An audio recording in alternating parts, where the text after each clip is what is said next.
Today we are going to take some inky backgrounds that I made. This first pink one, I used Distress ink in Kitsch Flamingo, and I also used Lisa Horton Interference ink in Pink Champagne. The second background, this solid green one, I used just one color of the Lisa Horton Interference ink in Magic Garden. It is a wonderful color shift ink. Not quite sure if anybody has used this before. It does shift from the green to kind of that pinkish, purplish kind of color. I'm really loving these Lisa Horton Interference inks, and they are a lot of fun to play with.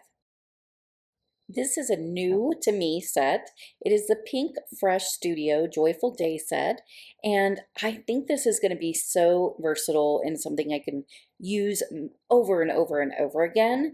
I love the way that it's going to create these different colors of leaves, or you can do variations. You can still make it very monochromatic. You'll see me do that with this background piece that I have. What I also love is that you can have these two little pieces that are separated. Now within the entire set, we're going to take a closer look here, and we have the stamp. As you can see, it is an outline stamp with some sentiments. Always a good option to have multiple sentiments. Then we have the press plate, which we are going to actually use to hot foil with. But press plates, I love them, great detail. And they also provide great detail when you are hot foiling with them, which you'll see me do in a bit. Then we have the die set. This is going to cut out the entire leaf cluster, as well as, again, those two smaller pieces and some of the sentiments. And then last but not least, we have the stencils. These coordinating stencils will help us color in the actual leaf images. Let's get started with our hot foiling. First, I'm going to take my plate, determine the position I want it on my card. Then we're going to get into the hot foiling. I've chosen a real yellow gold to actually do the hot foiling of my leaves. Once my glimmer machine is hot, I'm going to go ahead and place my shiny side down onto my plate. I'm going to kiss the front of my card base onto that foil, so essentially it would be shiny side up. Put on the cover, press the timer, and once it's done flashing, it's ready. I'm going to take that out, and then I'm going to run that through my Spellbinder Platinum 6 die cut machine. This is going to press that foil of the image right into my cardstock. I'm going to go ahead and take a look here, and you can see that it looks like it really got those fine lines of that outline leaves really nice and pressed in. So let's take a look and see what it really looks like. And that is absolutely beautiful. Here you can see the shine of that gold foil with that nice shimmery. I'm going to keep the negative of this for a future project. Now let's get out our sticky mat. I've got my layering stencils, and I've got my card front that we have done our foiling. Now I'm going to look for stencil number 1, as I can see it right here if I tilt just enough. And I'm going to go ahead and get that onto my card panel here. I have a little bit of a hard time just because of how I initially had to turn the plate when I was doing the foiling, but you'll see just after a little patience, I get it lined up. And then I'm going to go ahead and start working on my ink blending. I've chosen 3 different color inks to use: Distress ink in Twisted Citron, Lucky Clover, and then Concord and Ninth Eucalyptus. The brushes I'm going to use are some smaller detailed brushes by Waffle Flower. Both of these brushes, one is kind of for my darker greens, another for my lighter greens. These are pretty new to me, so I'm testing them out, and you can see that they are dual tip. So I plan on the darker greens still having a lighter side and a darker side, since there are 2 different brush sides to them. But I'm going to start with this first one, going in with my Distress ink in the Twisted Citron color first. I'm taking my detail blending brush. I'm going to swirl it. I kind of like to go a little clockwise, counterclockwise into my ink pad, and then I tap off. And then I'm going to just start laying that color down. I will start a little heavier in some areas, not in others. I never overthink my ink blending. I think it's way too much brain power, and I ain't got that much brain power at this point. So I just need to go ahead and lay it down. I also really like a good organic feel. So I'm not going to overthink this because I think that if it's too planned, you kind of lose that. Now I'm going to move on to the next stencil after I've laid down that last kind of color and see what we can do about the other leaves. I do want to create some dimension between the first set of leaves on that stencil and then this set. So I'm still using the same colors. I've still got a good monochromatic kind of leaf tone here. And a really good reminder is that if you only have one color of ink pad, you can use that. Just build up the color, lay a color down, move to another area, lay the color down, or keep laying color down in the same area in order to build it to a darker shade. It doesn't have to be where you have 10, 20 different color of green. Lord knows that I do not have that many colors, but I do have a good variety. But I also still always try to remember, build up the ink with the colors I have, especially if I'm really kind of trying to do a tone on tone. And then that way I'm keeping true to the monochromatic look. Depending on how much depth and dimension, though, you will want to try and invest in some additional colors and use those as complementary ways to build up that dimension and kind of that depth and, additional interest into cards, especially if they are elements like this, such as leaves. I then decided to pull back out that Magic Garden Interference ink by Lisa Horton and use that to add some additional touches of shimmer because I lost a little bit of that doing the ink blending on the background. And I love here on the lid how you can see that kind of pinky purpley look, but that the pad looks green. That just shows really well how the color shift works. I'm also taking out my cleaning cloth because this is a shimmer and a color shift. I want to make sure I have this handy so that I can rub my brushes onto it and clean it after I use this ink. That way I'm not contaminating any of my other ink pads with the shimmer. And I just can't get over that shifting color. It is so great. It really is pretty true to what you see on the lid here with the shimmer and the shifting of the green to that pink. So nice. Love it. Dip, dab, let's go. I am putting down a pretty decent amount just into some areas, not the whole thing. Not quite sure if you can see that well enough or not, but I'm not doing the entire leaf. I'm just doing little bits, but I am putting a bit of the ink down because I really want that color shift to come through and want to make sure that you can see it on the finished product. I'm also paying mind to where some of the bleaching happened with the water drops that I did. I was just playing, wasn't quite sure how these inks really worked and really wanted to see, like, is it some kind of distress effect or what they call faux bleaching effect? And it does happen, but I didn't want to cover that up when I was doing this. So wonderful, wonderful inks. If you haven't tried them, I highly suggest that you try the Lisa Horton Interference inks.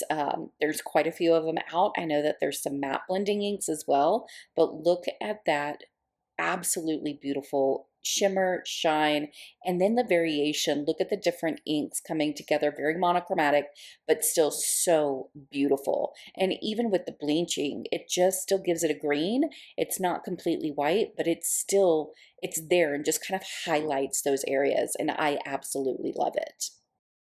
I'm just spraying some water onto my grip mat from Altenew and just to clean it, and then I'm putting it into my scrapbook.com pouch. I like to keep it in here. It's easily accessible for when I need it. Now I've got my die cut machine back out and I'm going to take the die, line it up to the leaves on my panel, and run this through to cut out the entire cluster. Remember, this also has that little leaf and that little extra bunch that also get cut out. I really do love the way that this turned out with the additional monochromatic ink blending. We have those additional little clusters.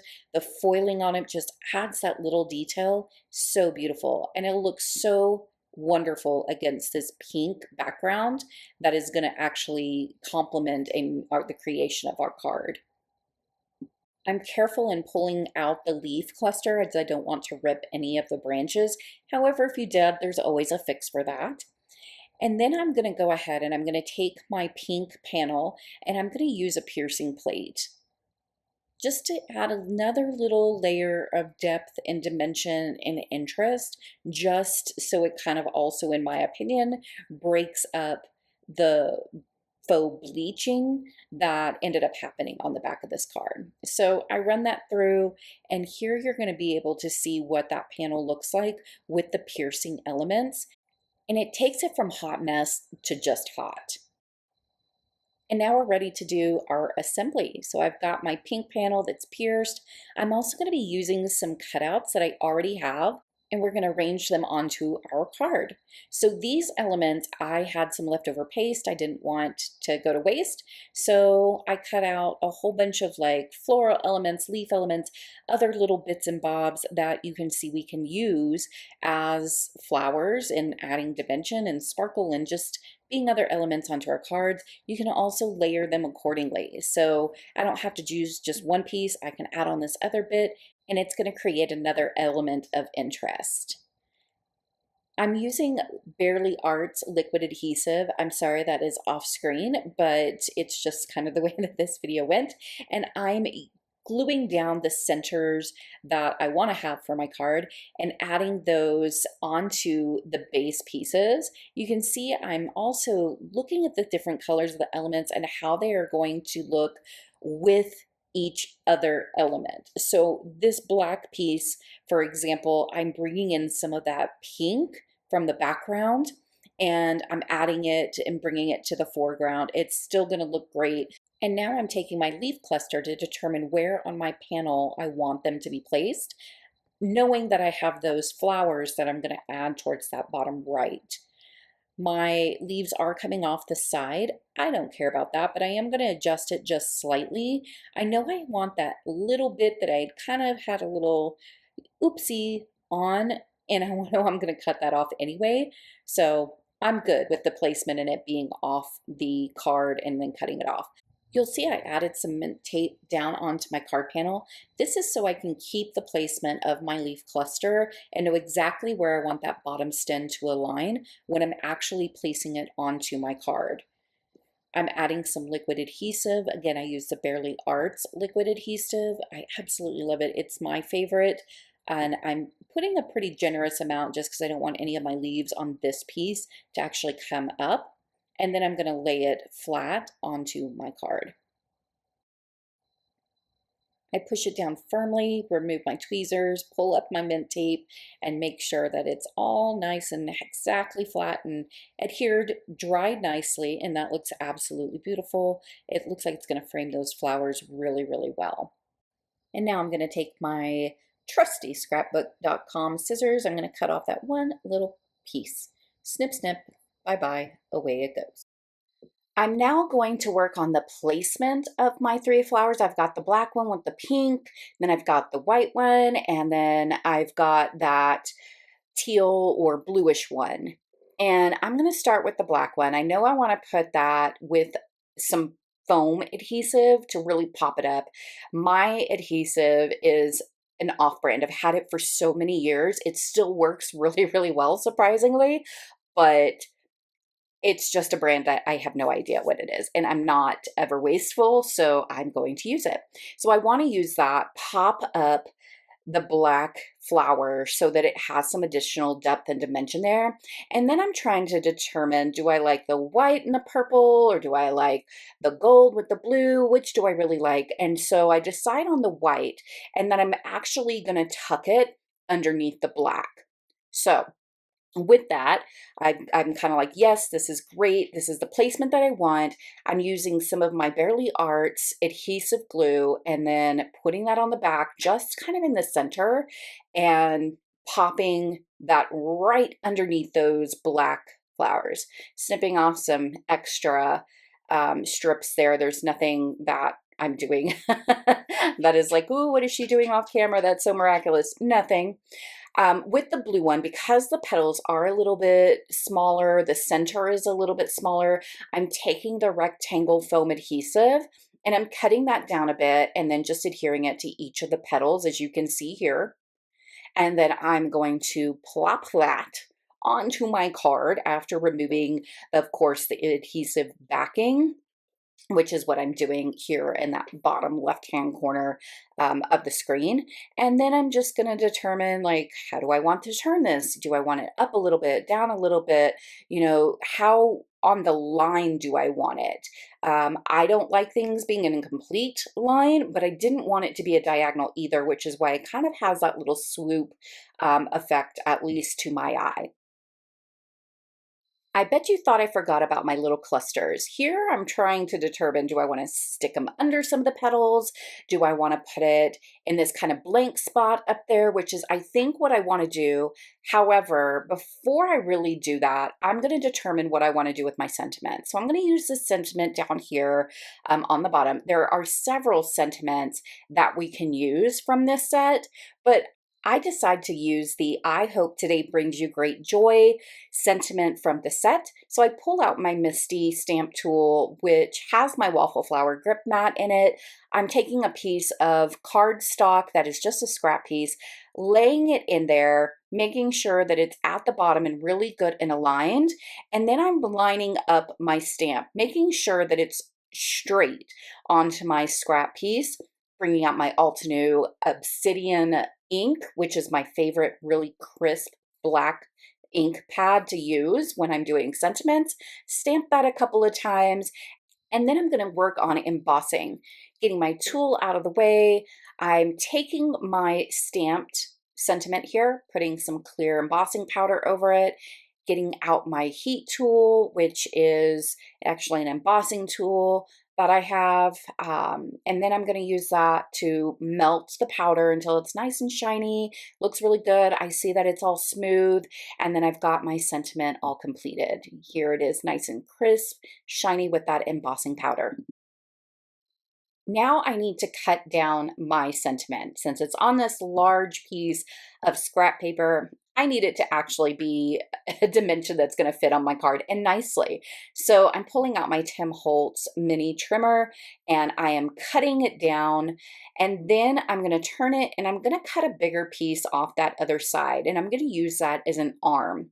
And what I mean by that is I'm taking some mint tape and adhering it in a line with my sentiment so that I can use it as leverage to pull in and out the sentiment the amount that I need it to be in order to cut it down to the size that I want.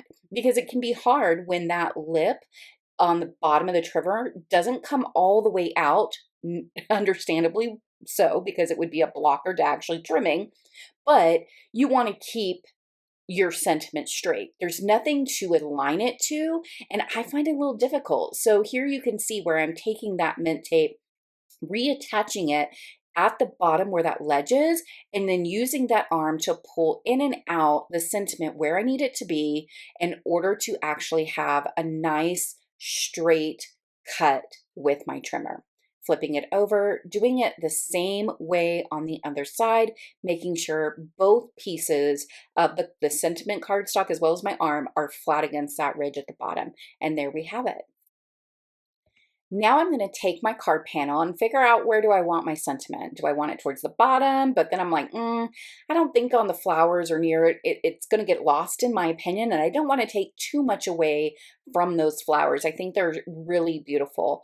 So I add some foam adhesive to the back of my sentiment, and I'm going to put it kind of in this blank area, the one I purposely left open, thinking I may end up covering this up with some of those leaf clusters that I have left over.